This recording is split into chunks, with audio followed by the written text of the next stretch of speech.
There is a job where if you succeed, you die instantly, your body is torn apart on the spot, and if you fail at that same job, your own family drags you outside and leaves you to die in the cold. There is no version where this job ends well, and yet every single year, thousands of creatures line up to do it anyway. This isn't a horror movie, this is Tuesday in a beehive. Welcome to the most brutally efficient civilization on Earth, one that's been running for over 100 million years, with no meetings, no managers, and no way out. By the end of this video, you'll never look at a jar of honey the same way again.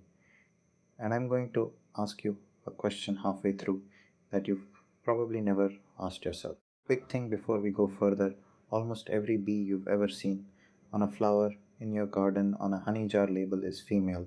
Every cleaner, nurse, builder, guard, forager, all female, all workers, all doing the actual labor that keeps the colony alive. The males are called drones. There are barely any of them, roughly one drone for every 100 female workers. And a drone has exactly one job in his entire life: mate with a queen. That's the job from the opening: succeed, and it kills him instantly, his body torn apart in the act. Fail, and once winter approaches, his own sisters physically drag him out of the hive to die. Dead weight isn't tolerated. There is no retirement plan for a drone. There is only one outcome on a timer. This is a colony almost entirely run, built, and defended by the workers themselves, the females who've been doing everything you're about to see. So, no, this isn't a video about one queen bossing everyone around. You'd think she's in charge, giving orders. Running the operation, she isn't. She's never issued a command in her life. She can't even feed herself. Workers do that for her. Her entire job description is one word: lay up to 2000 eggs a day. That's it. That's her whole resume. So if she's not in charge, who's clocking everyone in every morning? Nobody. And also, everybody. The answer is time.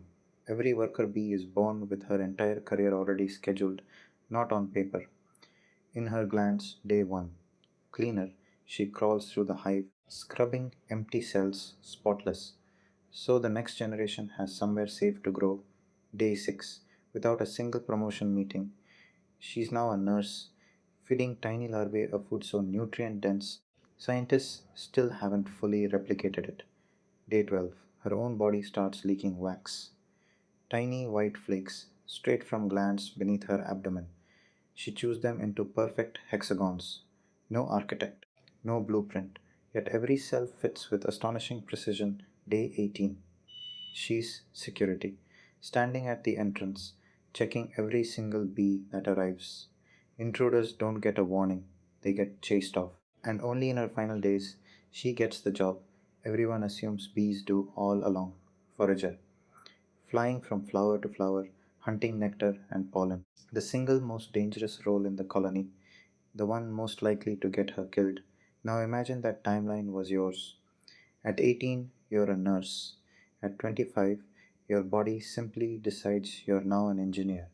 At 40, you're sent into the most dangerous job in the company purely because it's your turn. Quick question: if your career had been assigned to you at birth with zero say in it, would you be doing what you're doing right now? Hold on to that.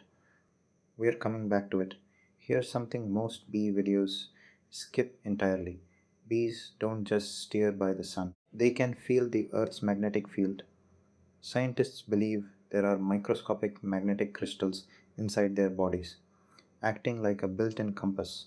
On a cloudy day with no sun and no landmarks, a bee can still fly home in a near perfect straight line. We use a GPS app, a bee was just born with one. A forager finds a field of flowers miles from home. She flies back, and instead of a note, a memo, a map, she dances a tight figure eight, a wiggle, a pause. The angle of the dance relative to the sun is the direction. The length of the waggle is the distance. The intensity is basically her yelling, "Trust me, this one's worth it."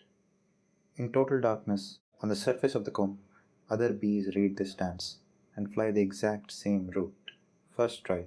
No rehearsal. Picture replacing every office meeting with a 30-second dance.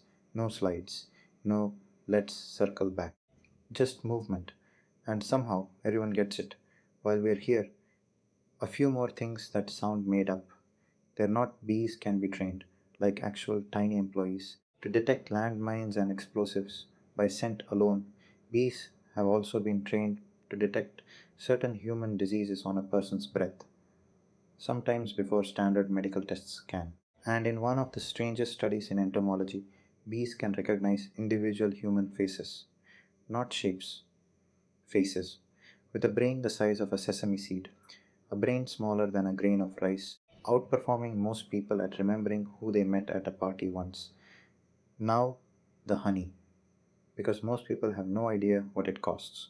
One worker bee's entire lifetime of labor produces about 1/12 of a teaspoon of honey. That's the whole paycheck for a life's work. To make a single pound of honey, bees will collectively fly a distance equal to circling the entire planet multiple times over. Next time honey drips off your spoon, you're watching the final output of thousands of lifetimes. Toast doesn't feel so casual Here's anymore, the part that should genuinely unsettle you a little. Scientists still don't fully understand how a colony decides on a new home when it swarms. Multiple scouts find multiple locations. Each dances for her own site. Slowly, more bees join the dance for the better option, fewer dance for the worse one.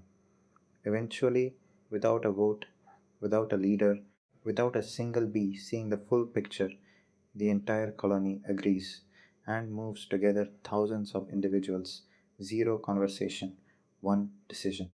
Nobody has fully cracked how more bees agree turns into we're all leaving now. A hive can make a smarter group decision than most human companies with a full boardroom and a slide deck. So, back to that question, if your career had been chosen for you at birth, would you be doing what you're doing right now? For a bee, that question doesn't even compute. She's never once imagined a different life, never quit out of boredom, never scrolled a job board at 1 a.m., never wondered, what if I had picked something else in the hive? What if doesn't exist? Humans are the opposite. We are biologically terrible at sticking to a schedule. A teacher becomes a filmmaker, an engineer becomes a chef, a soldier becomes a poet. We call it inefficient. Bees would probably call it insane, but every invention, every piece of art, every idea that didn't exist yesterday came from someone breaking their assigned role. Bees built one of the most efficient civilizations on the planet. Humans built one of the most unpredictable ones. One runs on perfect order, the other runs on the freedom to mess it all up and sometimes accidentally build something extraordinary. So, next time you hear that lazy little buzz near a flower, you're not looking at a random insect, you're looking at a worker mid shift following a career path that was never hers to choose. And maybe the reason we ever left the ground and reached the moon is because, unlike her, we always had a choice, order, or freedom.